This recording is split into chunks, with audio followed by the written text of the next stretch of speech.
over. Arsenal are Premier League champions. የ22 ዓመታት ረጅም ጥበቃ፣ የ6 ዓመታት አድካሚ ሥራ፣ በመጨረሻም የእንግሊዝ ፕሪሚየር ሊግ ዋንጫ በድጋሚ የመድፈኞቹ ሆኗል። ማክሰኞ ዕለት በለንደን ኮሊኒ የልምምድ ማዕከል የተሰበሰቡት የአርሰናል ተጫዋቾች ማንቸስተር ሲቲ በበርንማውዝ ሜዳ ነጥብ መጣሉን ተከትሎ የ14ኛውን ታሪካዊ የሀገር ውስጥ ሻምፒዮንነታቸውን በይፋ አረጋግጠዋል። ይህ ታሪክ ግን እንዲሁ በሜዳ ላይ የተገኘ ድንገተኛ ስኬት አይደለም። ይህ ታሪክ ከዓመታት በፊት በቢሮዎች ውስጥ በደቂቃ ጥንቃቄ የታቀደ የተሰላና ኢንጂነሪንግ የተደረገ ታላቅ የእግር ኳስ አብዮት ነው። ወደ ኋላ ለመለሳችሁ አርሰናል ሻምፒዮን ከመሆኑ ከዓመታት በፊት የክለቡ የበላይ ኃላፊዎች በፕሪሚየር ሊጉ የውድድር ዑደት ላይ አንድ እምቅ ዕድል ተመልክተው ነበር። የቴክኒክ ዳይሬክተሩ ኤዱ በ2019 ሲመጣ የድሮን የስካውቲንግ ክፍል አፍርሶ በአዲስ የእግር ኳስ ኢንተለጀንት ክፍል ውስጥ ተተካ። ይህ ክፍል የተቃራኒ ክለቦችን ስብስብ፣ የኮንትራት ዘመንና የዕድሜ ጣሪያ በጥልቀት አጠና። እነሱ አስቀድመው ተነበዩ።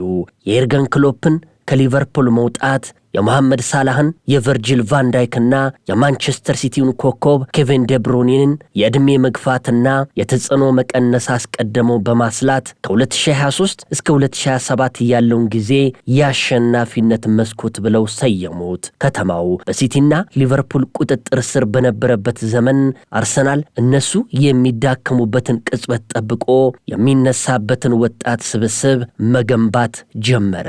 በ2020 ክረምት አርሰናል በሊጉ መካከለኛ ደረጃ ላይ የተንጓለለና አርቴታ በከፍተኛ ጫና ውስጥ በነበረበት ወቅት አሰልጣኙ ከቲም ሉዊስ ጋር በመሆን ወደ አሜሪካ ዴንቨር በመብረር ከባለቤቱ ስታን ክሮንኬ ጋር ሚስጥራዊ ስብሰባ አደረጉ። እዚህ ላይ አዲስ ስትራቴጂ ቀረበ። የድሮውና ውድ ዝውውሮችን ለምሳሌ እንደ ኒኮላ ፔፔ፣ ዴቪድ ሉዊዝ ያጣምረው የራውል ሳንሌሄ መዋቅር ፈረሰ። አርሰናል አዲስ መመሪያ ወጣ። ዕድሜያቸው 23 እና ከዚያ በታች የሆኑ ዋጋቸው ከ40 ሚሊዮን ዩሮ የማይበልጥ ተጫዋቾችን ብቻ ማደኑን ተያያዘው። መሲት ኦዚል፣ ኦበሜያንግና ፔፔ በከፍተኛ ኪሳራ ኮንትራታቸው ተቋርጦ ተሸኙ። ክለቡ የውጭ መሳለቂያ ቢሆንም ውስጡ ግን በቡካዮ ሳካ፣ ማርቲኔሊ፣ ስሚዝሮ፣ ማርቲን ኦዲጋርድና ቤን ዋይት ዙሪያ አዲስ ማህበረሰብ እየገነባ መሆኑን በይፋ አስቀመጠ። አርቴታ በታህሳስ 2019 ክለቡን ሲረከብ አንድ የቅርብ አማካሪውን ቀጥሮ በሰራተኞች ዘንድ አርሰናልን ምን እንደሚመስል አጠና። በወቅቱ የወጣው ትልቁ ገላጭ ቃል መርዛማ ወይም ቶክሲ የሚል ነበር። አርቴታ ይህንን ባህል ለመቀየር 3 እሴቶችን አመጣ።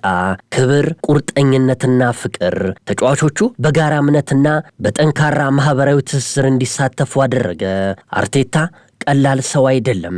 እጅግ ከፍተኛ ዲሲፕሊንና የማይደራደርባቸው ህጎች አሉት። ተጫዋቾች የመሰለፊያ መስመሩን የሚያውቁት ጨዋታው ሊጀምር ጥቂት ሰዓታት ሲቀሩት ብቻ ነው። መረጃ እንዳይወጣ እስከ መጨረሻው ይደብቃል። ነገር ግን የክሮንኬ ቤተሰብ በተለይም ጆሹዋ ክሮንኬ በእርሱ ላይ የነበራቸው እምነት ፍጹም ነበር። በሊጉ 3 ተከታታይ ሁለተኛ ሆኖ ሲያጠናቅቅ እምነቱም አልደፈረሰም። አርሰናል ከሲቲ ጋር ለመፎካከር ሌላ የድል መንገድ መፈለግ ነበረበት። ይህም በኳስ ቁጥጥር ላይ የተመሰረተ ጥንካሬና አስደናቂ የቆሙ ኳሶች ወይም ሴት ፒስ አጠቃቀም ነበር። የቅጣት ምት ባለሙያው ኒኮላስ ጆቨር በኮንትራቱ ላይ የቆሙ ኳሶች ጎል ሲሆኑ ቦነስ የሚያገኝበት አንቀጽ ተካቶለታል። አርሰናል ከዳኞች ማህበር ጋር ሳይቀር በመወያየት በህጉ ጫፍ ላይ ያሉትን ስልቶችን ተጠቅሟል። ባለፈው ክረምት ኤዱ ከለቀቀ በኋላ የመጣው አንድሪያ ቤርታ የማሳረጊያ ስራዎችን ሰራ። አርሰናል እንደ ሊቨርፑል ለአንድ ተጫዋቾች እንደ ቨርትስ ወይም አይዛክ ግዙፍ ገንዘብ ከመተመን ይልቅ ስብስቡን በጥልቀት መገንባት መረጠ። ቪክቶር ዮኬሬሽ በ54.8 ሚሊዮን ፓውንድ መጣ። ማርቲን ዙቢሜንዲ፣ ፒየር ሂንካፒዮና ኤብሬች ኢዜ ስብስቡን አደመቁት። በጥር ወር ሚካኤል ሜሪኖ ሲጎዳም የነበረው ስብስብ ቡድኑን ደገፈው። ይህ የብስለት ዘመን ነው። ዴክላን ራይስ፣ ጋብርኤል ማጋሌሽ እንዲሁም ዴቪድ ሪያ ድንቅ ዓመት አሳልፈዋል። ነገር ግን የአርሰናል አካዳሚ ያመረታቸው እንደ ሉዊስ ስኬሊና የ16 ዓመቱ ማክስ ዶማን ያሉ ወጣቶች በታላላቅ ጨዋታዎች ላይ ወሳኝ ሚናን ተጫውተዋል። ዶማን በበዓለ ትንሣኤው በኤቨርተን ላይ ያስቆጠራት ጎል አርሰናልን በ10 ነጥብ ልዩነት መሪ አድርጋው ነበር። አርሰናል አሁን ሙሉ በሙሉ ተቀይሯል።